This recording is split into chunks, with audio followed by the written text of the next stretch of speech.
Today, we're going to hear from Dr. Chris Adams. He is an ordained minister, a clinical psychologist, and also a certified well-being and leadership coach.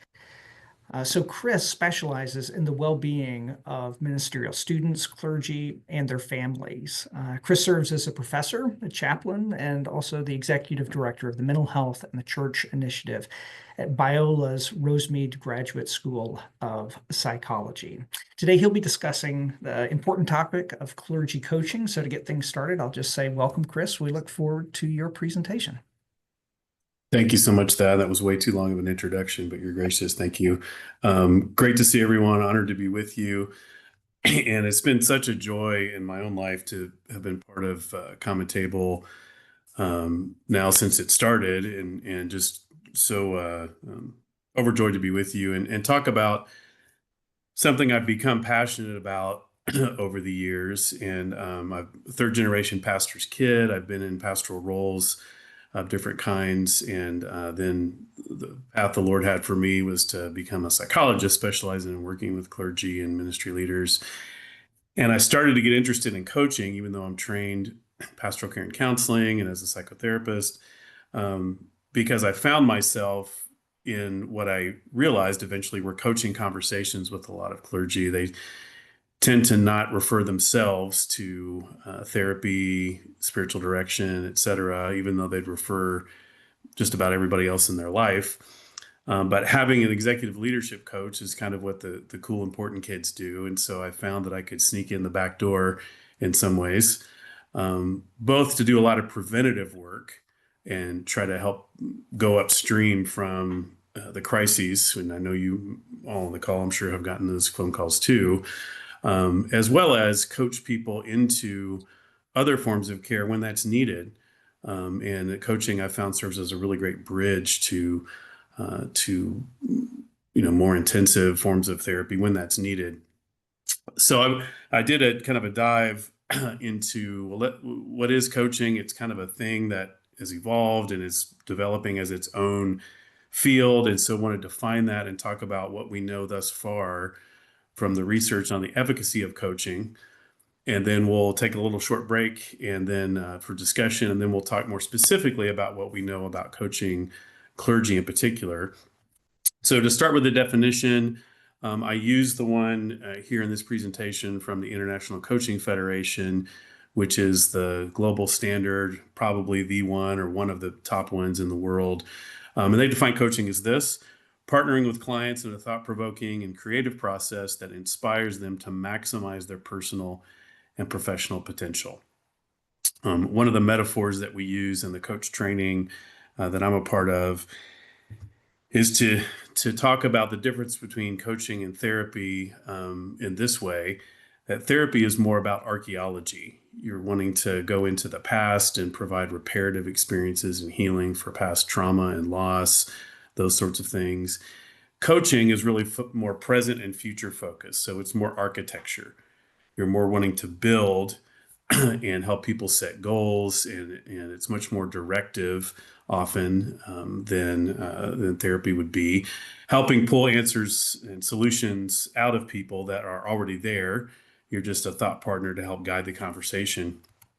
And so coaching is its own sort of field now, and just to locate this in terms of academic disciplines, it's a subcategory within the larger world of industrial and organizational consulting psychology.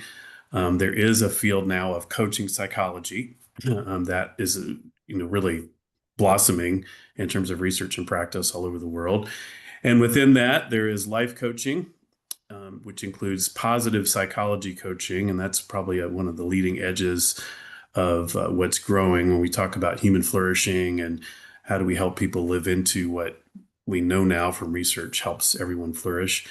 Evidence-based coaching, there is research on the efficacy, so we do know that it's effective. I'll share some of that here in a second. And leadership coaching. And this is the area, I think both areas apply to clergy. In fact, there's I think an interplay between those two things, helping, in my experience, helping clergy know how their rhythms or lack thereof of sustainable, healthy rhythms are impacting their leadership, whether they realize it or not. and helping them sort through the very complex pastoral decisions that ministry leaders make almost on a daily basis, really, in some ways. And just seeing coaching be incredibly helpful. But I want to talk to you about what we know generally about coaching, and then we'll, after the break, talk more about clergy coaching. There's also a piece of this that has grown quite a bit in the medical world, health and wellness coaching. In fact, some of you may have received something from your insurance provider, health insurance provider, that says something like, we've got health coaches available for you, even for free. And what the medical community has realized is that it's much cheaper to do the preventative work and help people live a healthy lifestyle than it is to pay to treat the diseases. And so there's been a shift to a preventative model, even in health insurance world. I'm not going to cover this whole slide. I just wanted to give you a sample from my perspective of where coaching is pulling from within clinical psychology, different theories and interventions. So you can see a list that's not exhaustive, but those are some of the main pieces I think that tend to show up in life and leadership coaching interventions. And I get asked the question a lot, what's the difference between coaching, therapy, spiritual direction, pastoral counseling? And I think there is a scope of practice, and this is where ICF, International Coaching Federation, has been helpful, as they've carved out core competencies that are research-based. They've carved out a code of ethics and a scope of practice, if you will. But in my mind, it's a bit of a Venn diagram. So there is some overlap with spiritual direction, with counseling in certain ways. There will be moments of coaching, for example, that are very much spiritual direction type of conversation. But the overall focus and flow of the conversation is a different emphasis than sort of pure spiritual direction, if some of you are trained in that. But we're pulling from lots of different theoretical models and evidence-based practices from across the field of psychology, and that's a good thing. And in our case, placing that within a larger theological framework and framework of Christian formation. So what do we know about coaching? Really, the efficacy of coaching in general has been fairly well established, I would say, at this point. So there's lots of research you can point to that coaching really does help people reach goals that they set for themselves. And again, that's done collaboratively with a coach. Increases people's overall well-being and also well-being in specific areas, and increases organizational effectiveness. I'll talk more about that in just a second. If you look at this from a purely sort of academic standpoint, there is more of a need for longitudinal research. In other words, tracking people over a substantial portion of time during and after a coaching experience. What kind of lasting change does that lead to? There's a little bit of that, but needs to be much more of that.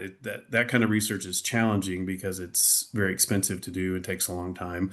But I think that will start happening more and more. And a need for more culturally contextualized research and organizationally contextualized. In other words, people from particular cultural backgrounds, ethnic backgrounds, racial backgrounds.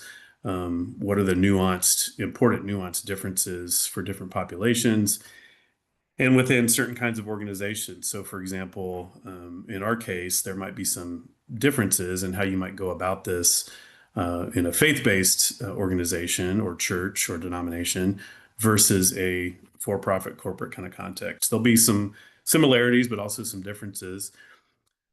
Many of you are familiar with positive psychology, which is sort of studying what's right with healthy people and how do we maximize that and study human flourishing.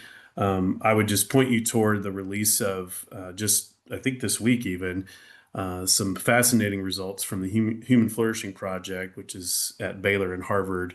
And they've got some amazing results from a global study. It's the biggest first study of its kind. And what we know is that coaching can be helpful in helping people to flourish. The efficacy of positive psychology coaching has been repeatedly demonstrated to help individual people and organizations reach their goals. In fact, several studies have suggested that the return on investment of positive psychology intervention, excuse me, in the workplace ranges from 4 to 1 to as high as 8 to 1. In other words, organizations, if they focus on positive psychology interventions in the workplace, whatever that costs them, they'll get fourfold up to eightfold return on that investment, which is pretty astounding. And then some people have done some meta-analyses, which is where you look at a bunch of studies all together and kind of try to get a sense of the whole across a particular field of study.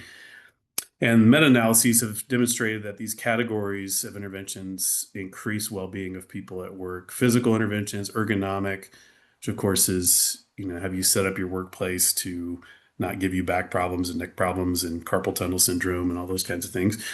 Psychological interventions, environmental, and then combination of all of that, multimodal approaches. So I'm going to pause there and kick it back to Thad. We're going to put you back in small groups for some discussion of just kind of the general coaching world with an eye to how do we then apply that specifically to clergy and in your particular context. Great. All right. So you're going to be headed back out into your breakout rooms. And the question I'd like to leave you for conversation is what's standing out to you thus far in the presentation? So Chris has been giving us a bit of an orientation to coaching, and then we're going to dig deeper into specifically clergy coaching. But what is standing out to you thus far in the presentation? We'll be back in about 4 or 5 minutes.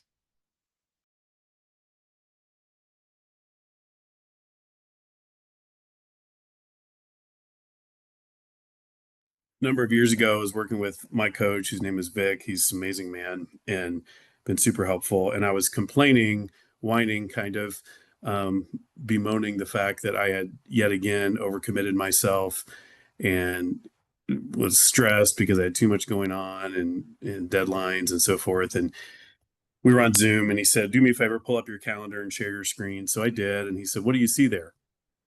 So I see speaking engagements and some sermons and grading deadlines, writing deadlines, etc., faculty meetings, whatever. And he said, he kind of grinned and he said, I wonder who put all that on your calendar. And I laughed and I said, I did, Vic. Thank you for pointing that out. And what he said to me was, so you do largely have control over what goes on your calendar. In other words, you're not a victim of that. You have efficacy in this. So talk me through how you say yes and no to things. What's the decision tree that you use? And I did have some questions I asked myself, but there were 3 or 4 questions that we added to that I wasn't asking myself that have made an enormous difference in my own journey. Still growing in that area, but it's the powerful questions that really can help us to think differently about an issue that we're facing, and then that stimulates brainstorming around solutions, and then coaching always ends with action steps. So what are you going to do by when, and who's going to hold you accountable to that kind of thing? And so I just found it to be enormously helpful for pastors to bridge the knowledge implementation gap, I would say. Eugene Peterson, one of his quotes that I love, I forget which book of his it's in, says that as a pastor and trained theologian, biblical scholar, I traffic in unlived truth. In other words, we all know tons of stuff about what we should be doing, but to actually implement that in our own lives, things get in the way. And that's where coaching can be extremely helpful. So what do we know about coaching pastors? More specifically, there's limited research, first of all, on the theological foundations of coaching.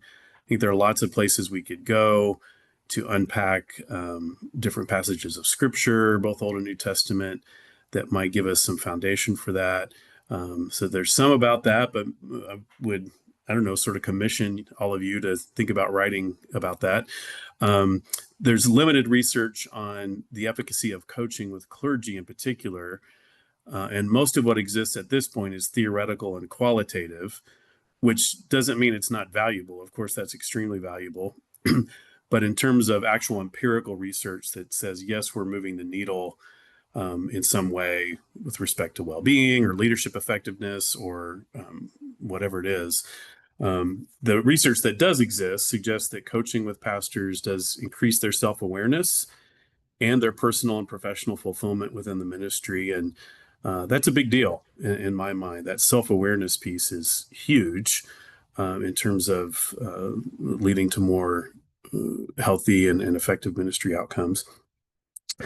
And there's research that suggests coaching can aid clergy in maximizing their performance in leadership, increasing self-awareness, resolving conflict, which of course is a ubiquitous need in our current environment in North America, at least. Increasing social support.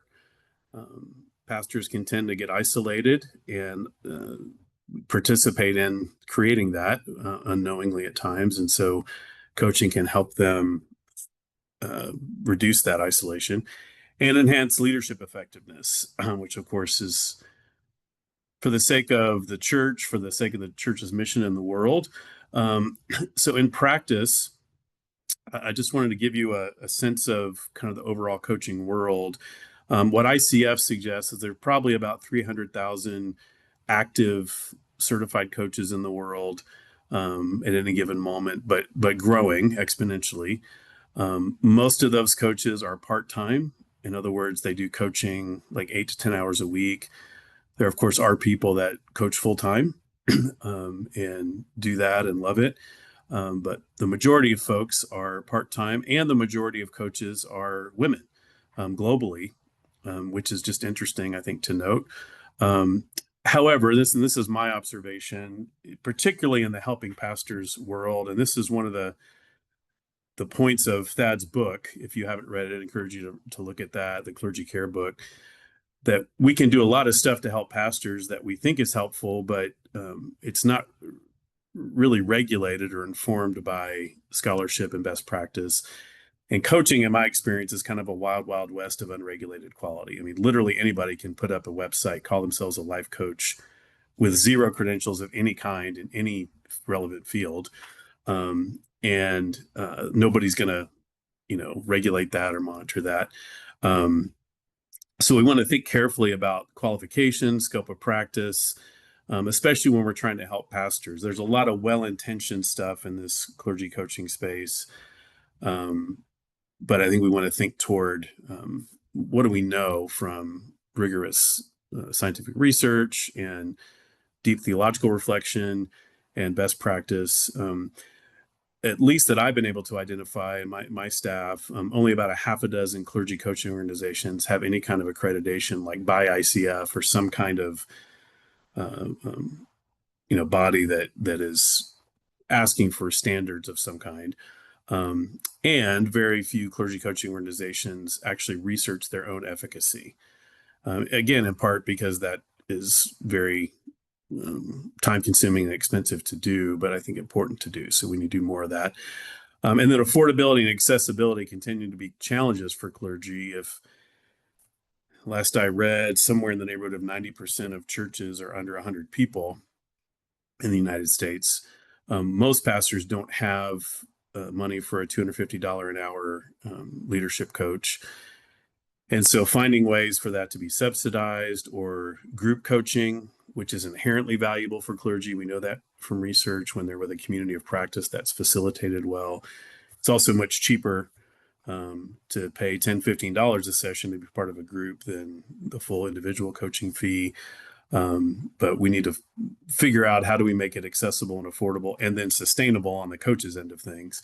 So I think getting creative with that is something that we need to focus on that ahead. But having said all of that, even with all the limitations around the existing research and practice, I think we're really onto something really significant here. And I would just say that from my own experience and how I had so many folks reflect back to me in the coaching that I've been a part of, how life-giving and even life-saving it has been to have a place, to have a thought partner in these ways, who's providing empathic listening and active listening, but helping people think about what are the obstacles getting in the way of the goals that I have for myself in my own formation and my own leadership, and how do we move that forward. And coaching is just enormously helpful, perhaps in large part because of the isolation of ministry leadership. It just helps to have somebody to think with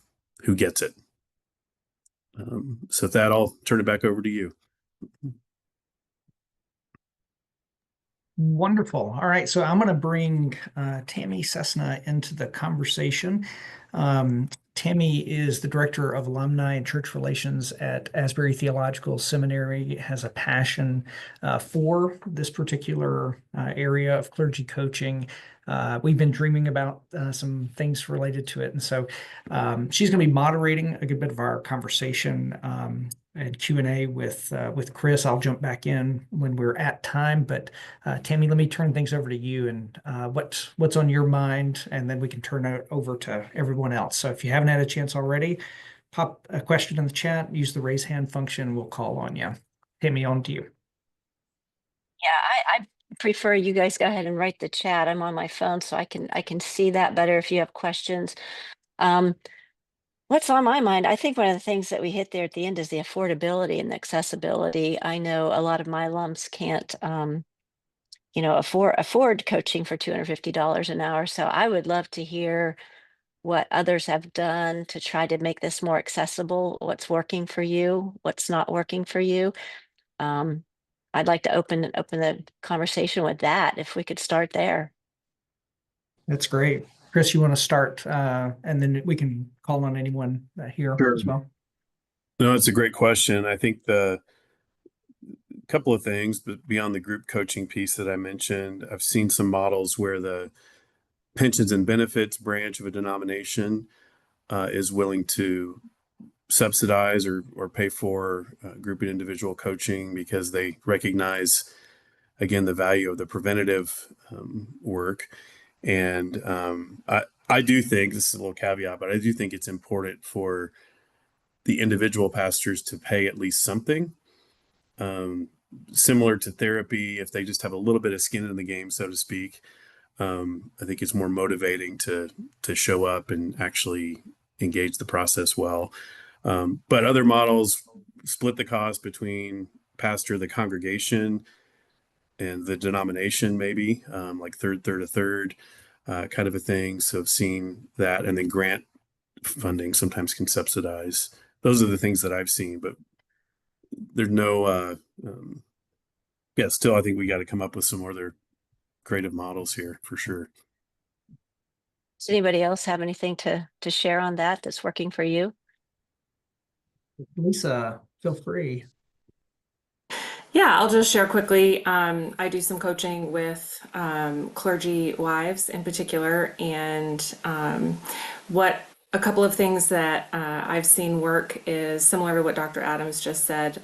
When the church board, there's been a couple of clergy wives that I've served under church eldership or church board who want to support the pastor and his family, and would have given some funds toward mental health flourishing toward the pastor, and recognizes that, if there's a case where the pastor's family needs it, they're willing to divert those funds to the wife. So that's happened twice.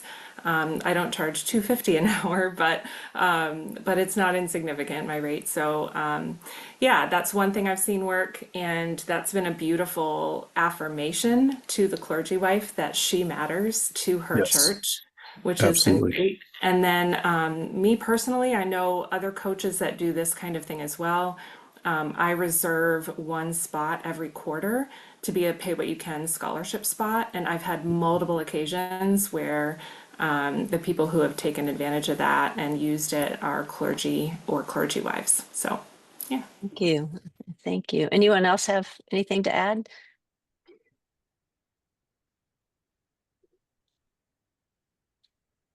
Yeah, that was great, Lisa. Thank you for sharing. We have another question here. What are some recommendations for the variety of denominations and others? Like some churches are independent and don't have denominational support. Anybody want to answer that? Chris, do you have something to say? It's a great question. Sometimes even independent churches are part of a larger network of some kind, even though it's not a formal denomination. It's a network of some kind that sometimes can have resources along these lines, or put together all the collective membership churches in order to sort of provide these kinds of things. And if it's wellness coaching, sometimes insurance providers will cover that. If it's a certified wellness coach by the American Medical Association, then sometimes insurance will cover that as well. Those are a couple things that come to mind. Right. Finding passionate donors like Lisa was just describing to you might be a great way. And love that for clergy spouses, by the way. That's really wonderful. Sure is. My mom and my dad was a pastor, and my mom could have benefited from this a lot, I know. Yeah. Okay, another question here. I'm aware of research into group counseling models for clergy, but have not heard of group coaching. You mentioned research on this. Is there research specifically about clergy group coaching versus the importance of clergy groups generally? Great question. Very little exists currently. So it's one of the things I'm working on with the flourishing ministry coaching model that we've developed. We're just starting in the fall a randomized controlled trial of group coaching for that. So stay tuned. There will be some research coming. But what we do know, I think, from the clergy peer group research is that it is very helpful to the well-being of clergy to be in a clergy peer group over a significant period of time, say 2 years or more, if it's facilitated well. So I think there's an argument, in other words, in the existing literature for there to be a group coach who can help. One of the metaphors we use in training is the banks of a river. The conversation is the flow of the river, and it can take twists and turns, but you still want to hold it within some banks. And what can happen with pastors, in my experience, is things can devolve into kind of one-upping each other's misery in ministry or something, and that's maybe helpful to a point, to commiserate certainly, but then let's go somewhere constructive with that at some point, and that's where a facilitator can be really helpful. So there isn't much yet, but I think we've got enough support to at least make a case for why this would be helpful, and then we'll hopefully more people will study outcome research, for clergy that are going through that. And Tammy, if I could just jump in here, I want to show folks on the Common Tables website. So if you navigate over to the Common Tables website and go to past gatherings, if you'll just kind of go down until, let's see, where am I here? Sorry about this. All right, so past gatherings. And just go down just a little bit. There's clergy peer groups. Brian James McMahon did a presentation recently, and there is some research. There's a white paper, and as well, there's a study from Chrysalis at the Danielson Institute at Boston University. So there's a number of helpful kind of tags there if folks are interested. Back to you, Tammy. Thank you, Thad. So Jeremy and Anastasia have a question here, and it's, do you think that North America should not only go with the North Americans, or should also be more open to non-American coaches who can provide same service as at much cheaper prices? Does insurance in the USA cover coaching sessions? Do you want me to jump in and respond to that, Tammy? Yeah, please do. Yeah. I mean, what a wonderful question. I think that's one of the beautiful things about something like ICF. It is a global organization. And so there are ICF certified coaches all over the world. I would say, if it's a coach who's got relevant education experience credentials, it's probably much richer to go with someone outside of North America, in my experience, because the cultural difference there can open up conversations and thinking that maybe wouldn't be opened up another way. So I don't know that it has to be a North American with a North American coach. May depend in part on what a person's goals are for their coaching experience, but yeah, I found it really, really rich and vibrant to have a coach who's out enough outside of my immediate sort of subculture and organization, and maybe even continent, to just help provide some perspective. But And I'd this be question, curious what other people would think of that. Yeah. and the follow-up question, and this could go to anybody that's doing coaching and has charged. Does insurance in the USA cover coaching sessions? Have we had good luck with that? Anybody have to speak up? Yeah, just from my own experience, for my household insurance, we have access to Spring Health, which is a multiple type of care provider benefit, and they have mental health providers and coaches, CF trained coaches as a part of that benefit. So I think that's pretty rare, but also lots of large corporations have Spring Health benefits. Good, thank you. Anyone else have anything to say about that? Well, and Stephanie, if you don't mind, could you just continue on a little bit? Because I'm curious about, I mean, you're a coach. So, how are you navigating these waters in terms of charging insurance and those kind of things? I've applied to Spring Health to be a coach with them, just within the last week, because my therapist said that was a good opportunity. um, so the charging piece is just tough. I don't know anybody who's specifically a clergy coach who charges over $150, $175. And also, it's really hard to figure out how to make it a sustainable way of being in ministry full time. The challenges are just very real. Yeah. Matt, you have another yeah.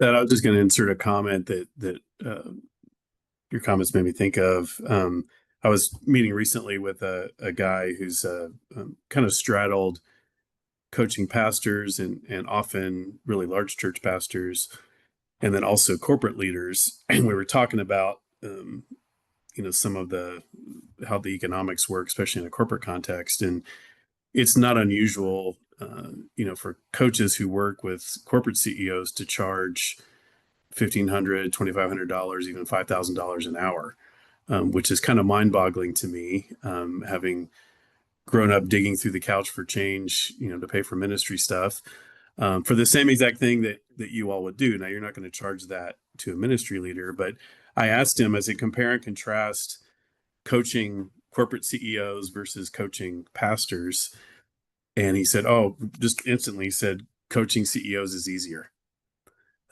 which I thought was really interesting. He said they're more open to growth and change in some ways. So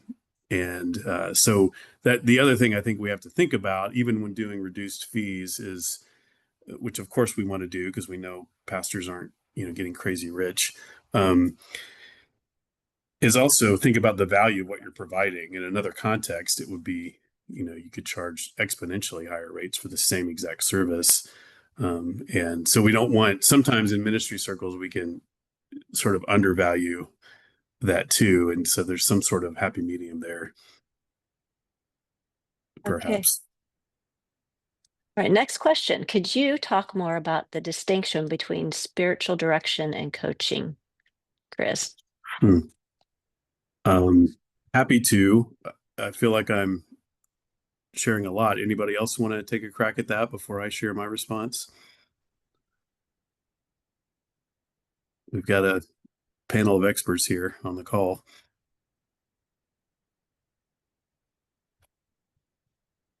No takers. I can say something about it. Yeah. I'm looking forward to your answer, though, Dr. Adams. I think about spiritual direction. Well, I think about coaching and spiritual direction as a lot of overlap, like has already been said. But in terms of the distinctives, I think about spiritual direction as helping people listen for the voice of God in their daily experience. And I think of coaching as helping people talk to themselves using the voice of God in their daily experience. So a lot of the people I serve understand that God loves them, but they don't know how to help their thoughts sound loving. Or they understand that God wants health for them, but they don't currently treat their body in a way that mirrors that. So that would be one way that I would describe it. That's fantastic. I'm totally stealing that. Thank you for that. That's really good. Yeah, I would just echo that. In traditional spiritual direction, which is wonderful, really is kind of exclusively focused on helping a person become more aware of God's presence and voice in their lives, and maybe thinking about a rule of life from the standpoint of what spiritual practices might I engage in, given the nature of the conversation, that might help me hear the voice of the Lord more effectively and listen more effectively, those kinds of things. So there is some overlap in the Venn diagram. I think there will be moments of coaching, particularly with people of faith and pastors certainly, where that will be the nature of the coaching conversation, or a question that you might pose. But I would say the scope of coaching is also much broader than that, where you are going to be talking about other kinds of goals and habits beyond spiritual practices as well. The way I think about spiritual formation is holistic. So all of that is spiritual formation, but it's a question, I think, of emphasis, not in any just one given conversation, but over the course of, a bunch of conversations. Yeah, that's one way I would think about the distinction. Okay. Thank you. Anybody else? All right, well, we'll move on to the next question. What is the first step you would advise someone who's looking to get into coaching? Anyone that's doing that? Have an answer? That's doing coaching? I would just say, while you're thinking initially, the reason I got interested in, as I was surveying the landscape, what is the best practice out there, which is how I eventually landed with ICF, because they have research-based core competencies, and so there's a best practice something. And so I would say, if you want to get trained, to look for a program accredited by ICF or another really reputable, sort of accrediting body that really has done research and thought long and hard about the coaching process and what's effective and so forth. And when you're looking for a coach, I think you want to look at, do they have some sort of ICF certification or something like that? And what other education do they have? So for pastors looking for a coach, it's often possible to find people that have a theological degree, maybe even a ministry degree or ministry experience, and or a mental health degree of some kind. So they've got education, and then what's their experience base in leadership themselves, and you can get a sense of all that a coach is bringing to that conversation. Those are some of the kinds of things I would look for. Okay. Okay, here's a question. What are the most common leadership or pastoral challenges that you are finding in coaching? What a great question. And we do have a panel of experts here, so Yeah, I'll let the group respond to that first. That's a great question. And by the way, one of the things in coaching is letting silence do the heavy lifting. So we can sit here in silence for a really long period of time, and I'll be comfortable with that.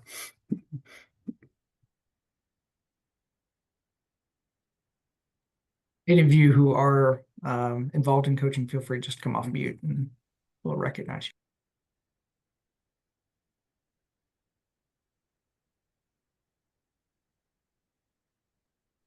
I'm happy to go. This is really hard, especially in this particular context. discerning a pathway out of ministry, out of serving in as a pastor in a local church, how to do that faithfully and to discern what could be next, I think comes up a lot. And that's hard. Yep. I get that at the seminary a lot too. People will come in. Yeah. I'll jump in. I think one area that I have found, especially with a lot of staff pastors, is trying to find ways to talk to their leader for greater clarity for their role, and at times where it seems like maybe a pastor who's been on the way for a while almost is thinking that you should get this, you should know this, and a number of staff pastors are feeling like I need more, and how do I best even talk to my lead pastor? So it's kind of like working through their own development as a leader, but also their own confidence to be able to ask the good questions. So I found that a fair amount, especially with younger staff pastors, that seems to be an important area. Yeah. And I The one can I might- chime in. Oh, I'm sorry. Go ahead. No, please. Are you sure? Okay. I'll chime in quickly about clergy spouses. I find there's a few things. They often hold themselves to very high expectations, and that's often mirrored by their community. So there's a lot of perfectionism and a lot of shame from that. There's a lot of social isolation and lack of support. And we know from the studies that have come out about the impact of loneliness and social isolation from the previous Surgeon General. It has real, physical and mental health impacts for the individual, and then also impacts that are wide ranging in the community. And it's so ironic, right? Because people come to church to get connected, and our leaders in those spaces are often the least connected people in their communities. And then boundary ambiguity can be a big thing for families as well. Similar to what a police officer might experience, you're always on, right? Whether you're at a birthday party or a basketball game, people feel free to talk to you about their qualms with whatever ministry situation, and it can be really, really hard to not be able to find the off switch. And then I find specifically with the wives that I work with, there's often some dark struggles with marital issues that are going unresolved, especially if the husband doesn't see or agree with whatever is being, the challenge is. And that too is so challenging for the clergy spouse, because there are real professional implications for that person to go outside of their marriage to share about this struggle. And so often coaching is maybe the first place where someone dares to say the truth about what's going on behind closed doors in their family. Yes. Tammy would echo all of that. And thank you, Lisa. And I think that we also have a past webinar on clergy spouses with some research around that, if I remember correctly. So huge issues, so important. So we'll point you to that.